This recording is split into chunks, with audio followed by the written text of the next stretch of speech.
guys, so we've started a new series called The Real Question Is, hosted by yours truly, Naima, and we're going to start off with a Black History Month special, where I'm going to be interviewing Black entrepreneurs and creatives, just people that are doing their thing and shining.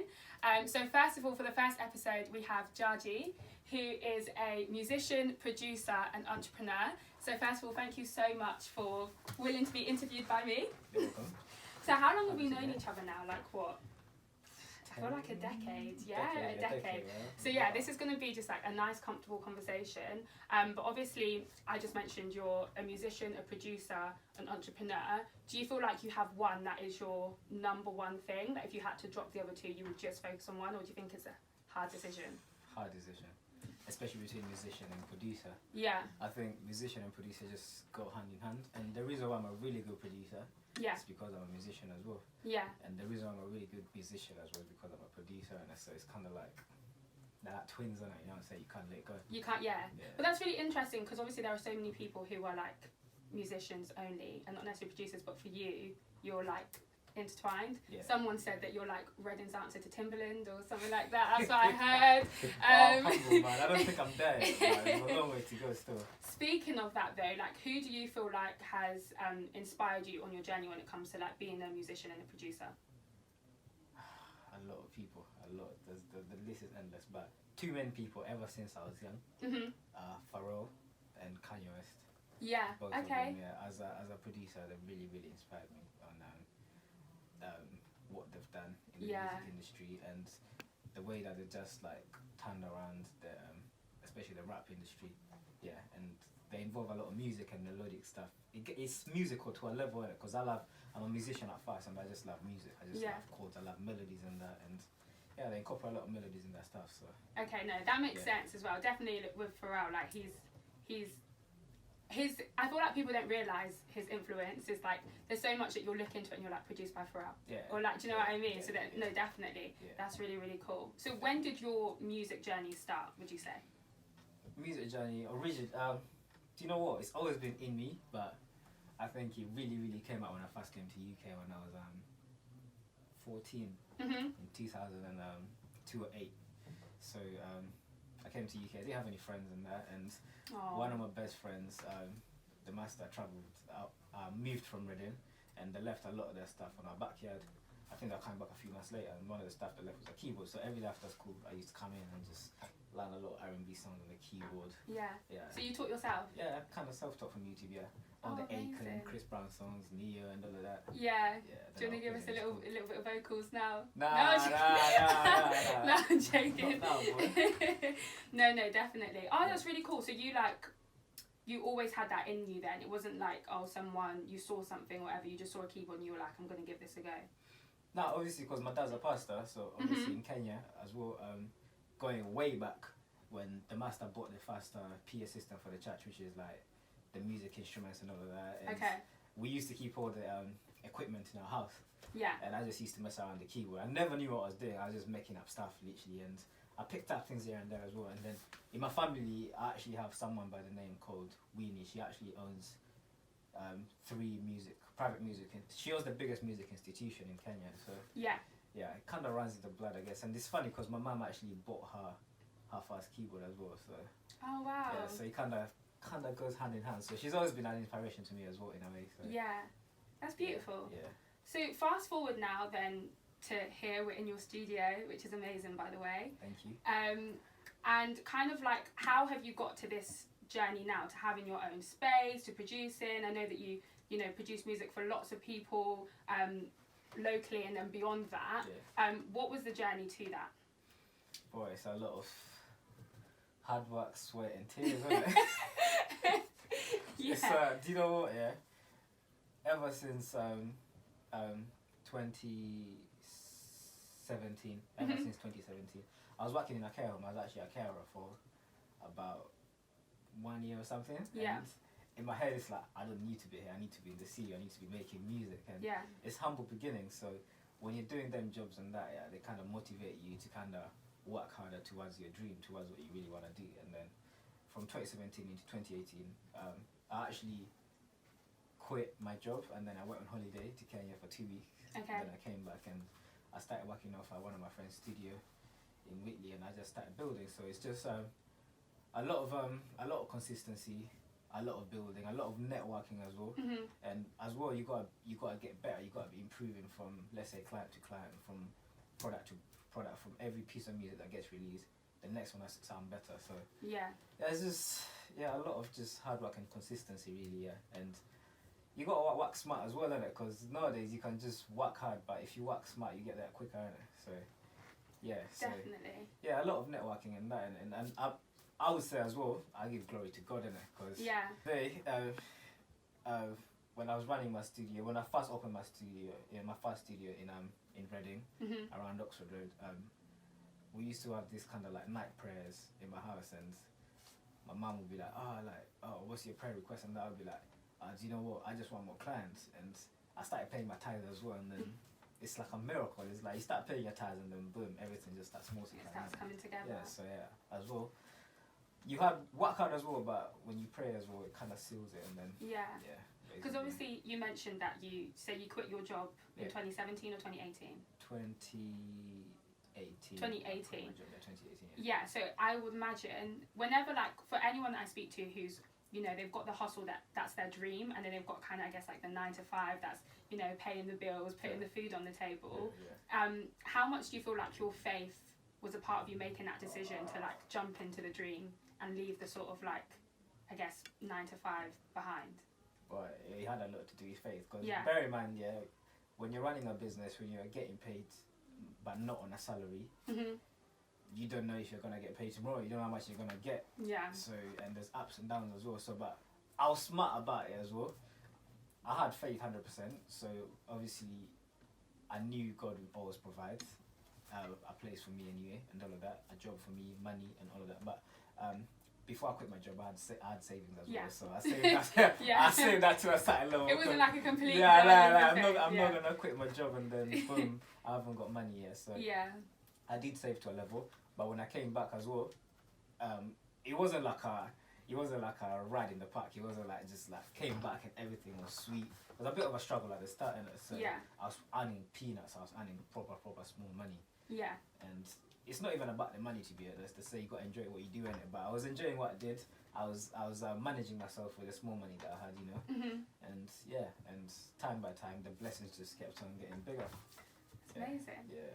Okay, so like, we'll talk about right now what you're doing in this moment. So you're a producer, you've worked with a lot of different artists, and you're obviously also a musician yourself in your group, L2R.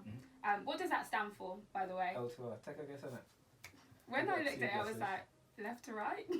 Everybody's saying left to right, man. I was like, come on, tell me the secret. Well, it's not really a secret. It's not really a secret anymore, but it's London to Reading. London to Reading. Basically, there's 3 of us, and then one of us, H Books, is originally from London. So, and then 2 of us, being childish, actually went to uni in London as well. So it's kind of like a journey between London to Reading, you know. So you're putting Reading on the map then. Trying to put Reading on the map. Trying to put Reading on 100%. Okay, amazing. And so, in terms of like what you do with your music, you produce all of L2R's music? Yeah, pretty much. Amazing. How does that kind of? Do you ever have moments where you're like, you know how like writers, they say they've got writer's block, right? Sometimes when they've got so much that they need to do. Do you ever have moments where you have like that block? Yeah. And I feel like writer's block has a lot to do with where you are in your life at that particular moment. Okay. So at some point, especially in L2, at some points, we've been through a place where it's just been like, like what's going on? Like we're about to give up or something like that. We'll never give up. But obviously there's lows and highs. So when we're low, we can't really write like that. We're in the studio, we're trying to come up with ideas and nothing's coming. And then let's say we go on a show and then we do a show, or like we win like an event or something, a competition. And then like we just get like on a different level of high, and then the ideas just start flowing. You feel inspired. Literally. So, but writer's block is always there, and it's always there. But after writer's block, that's the sweet moment, man. That's when you start coming up with some really good ideas. So what's next then in your music career, your music journey? What's the vision? There's a lot of visions. At the moment, working with a few artists. Yeah. Yeah, and they're mainly L2 as well. So we actually got, I don't know when this interview is gonna come out. Okay. We actually got a video with L2 coming out on Friday. Okay. New video, and we've got a few other songs planned to be released before the end of the year. And with producing as well, I'm working with artists such as D Live. He was on the rap game, right? Yeah, he was on the rap game on Yeah. BBC Three. Yeah, we're working on an EP as well with him at the moment to get released probably for early next year. I'm working with an artist called. So is that a joint collab then, or are you producing? No, I'm just producing. Okay, cool. We actually have a single we're working on as well together. Okay, nice. That's due to be out, so yeah, that's a surprise. I can't speak too much on that. Yeah. But yeah. I've got a artist called Christy Killick as well. She's killing it in the game as well. She's really good. She's working on an EP as well, and I've got a few songs on there. So, and a few other artists. So, but at the moment, we're in MMG, which is where we're at right now. Me and Childish, we're just trying to build a new brand over here. Yeah. Trying to push this. It's called MMG, stands for Monster Music Group. Yeah. So we're trying to push this place to be kind of like a music institution, like a strong kind of powerful music base, like a music powerhouse basically. Nice. Yeah. I love it. I see the vision. Yeah, yeah. So last few questions then. Obviously, you do this for the love of music, right? Yeah. But you want to get paid. Oh yeah. For me to do this, yeah. For me to continue doing this for a longer period of time, gotta have food on my table, and I have to go do something else, which means I will have enough time to focus on this. So, passion or money? Passion. Passion. Yeah, passion. So as long as you were happy creating, you could live on pennies. I could live on pennies. Yeah. Okay. I'd rather do music and have like a low income. Do you know what though? Kind of like I feel like that's what makes people the money. Do you know what I mean? Yeah, when the passion is real and when the love for your craft is real, like then the money just follows. It's like inevitable.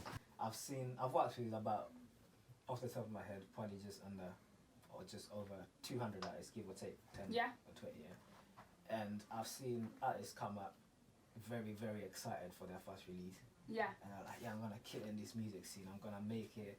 Gonna blah blah blah. They release their first video. First video doesn't even hit like 30k views. And then all of a sudden they lose heart. Yeah. So, but little do they know that music is. I think that's the thin line between passion and money, because they come in and they're like, oh right, it's easy.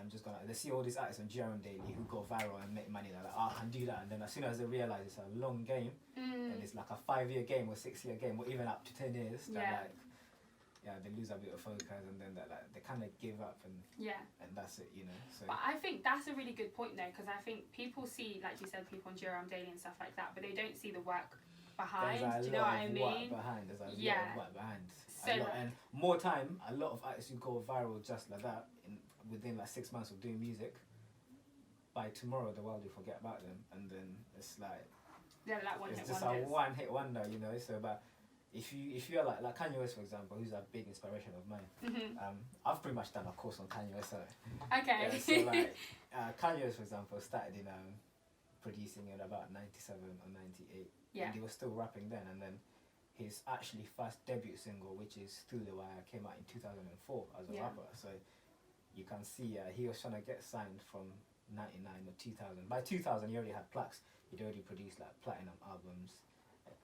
Not albums, platinum singles. Yeah.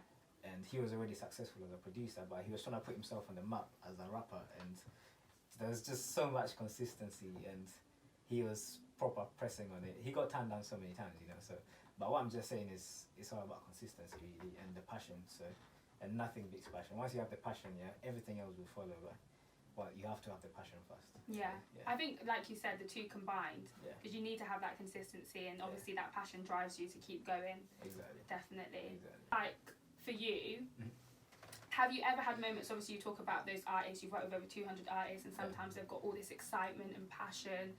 Have you personally ever had a moment where you're like, I don't know if I can do this?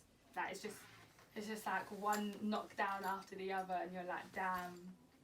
I don't think. I have.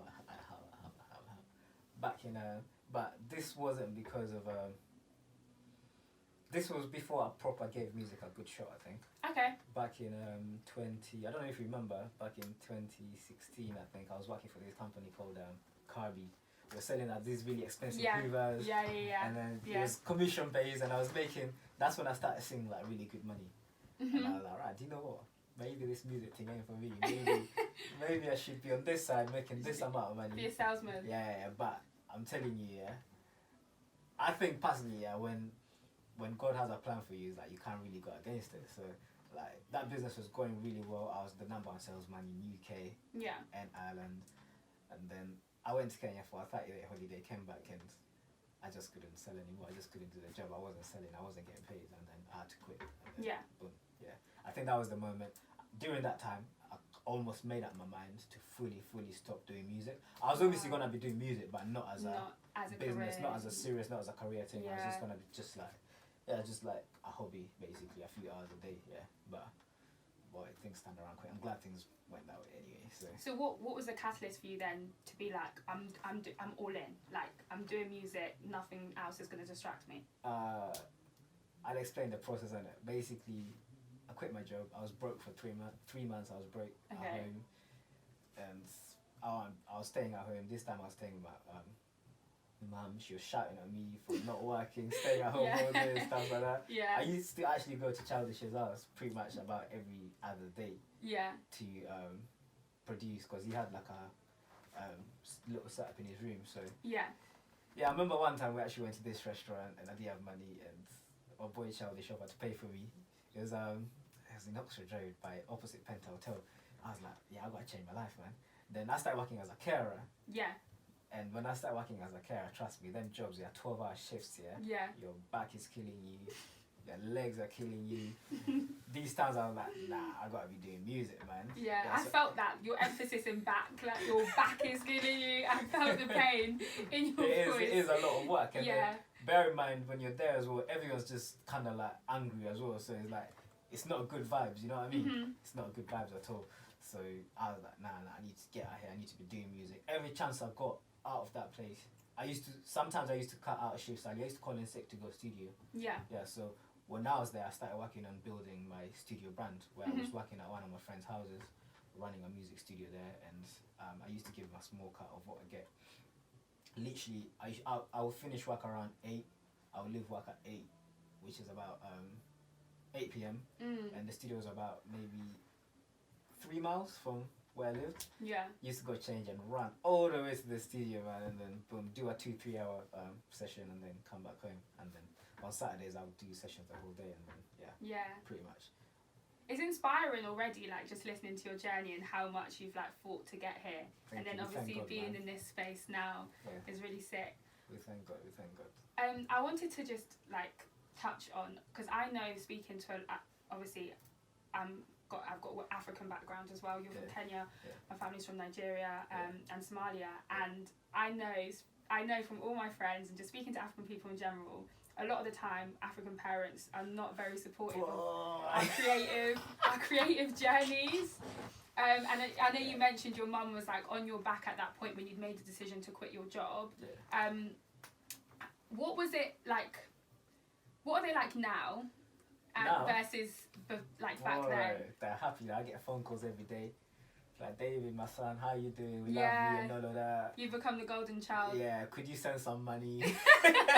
You know what I mean? That must be a good feeling though. Yeah. Now, it is a good feeling. Sometimes it's hard. It's like, right, I gotta send this piece, but as soon as you send them money, and then you know that your parent, your mom or dad, they're not struggling or something like that. They're enjoying. They probably went out, took themselves out, treat themselves a bit. So yeah, it's a bit inspiring, you know. So, but do you know what? I don't really blame them for being tough on me regarding not doing music and doing something else, because that's all they know. Yeah. Because the way they were raised is like, used to be doctors, teachers, and all of that, and lawyer. Yeah, they didn't know a lot. Exactly. Yeah. They didn't know a lot about like music or like curriculum activities and stuff like that. So I think it's our job to prove it to them. Yeah. For example, when I failed my GCSEs, and I'm not even afraid to say that now because I'm not a failure in life. Well, I like to think I'm not. But I failed my GCSEs. I probably got 1B and one sees. I didn't fail because I'm stupid. I just failed because I was lazy and Yeah. proper adept. When I came to UK, I just got super lazy, man. But once I failed my GCSE, I went to Reading College, and I decided to do music. And I told my parents, look, I'm gonna do music diploma from level 2. And my dad was like, nah, you can't be doing music. You gotta choose something else. You gotta blah blah. I was like, I lied to him. I was like, do you know what? I picked English and math, but you have to pick English and math anyway. Yeah. So I just picked English and math, and so, but. But you still did the music. Yeah, but once I went to uni, for example, came out and I started running the studio, and the money started coming in. Not gonna lie, they were happy. The complaints stopped. They don't complain anymore. Yeah. They're happy. So because I'm in a decent place, I can look after myself. I can look after them to a certain extent. So that's really good. Yeah. Yeah, I'm really happy for you. The real question is, what do you think the hardest decision is you've made so far? There's a hard decision, but I really can't say that here. This one's censored, redacted. There's a hard decision, but I really can't. So I'll go on the next hardest decision I've made. Okay. There's especially not this summer. Now I've decided to kind of like take things slow a bit. But last summer, for example, when I was building my former studio, I just spent quite a bit of money. The most money I've ever spent in my life. I spent building it. Yeah. And I had to make that money back. Yeah. Yeah, and during that time, I wasn't having so many sessions. I was just probably doing about 6-7 hours a day on average. And when you build a business, you kind of get married to it. Yeah.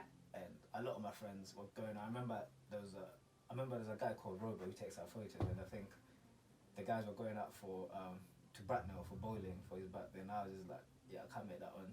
That was the first. That's the particular I remember. Before that, there was about 6-7 events I haven't been to. Yeah. Where every one of my friends gone out. There was a couple for my own. It was my own birthday actually last year. Yeah. I was with my family. We went out to TGI's, and everyone's eating.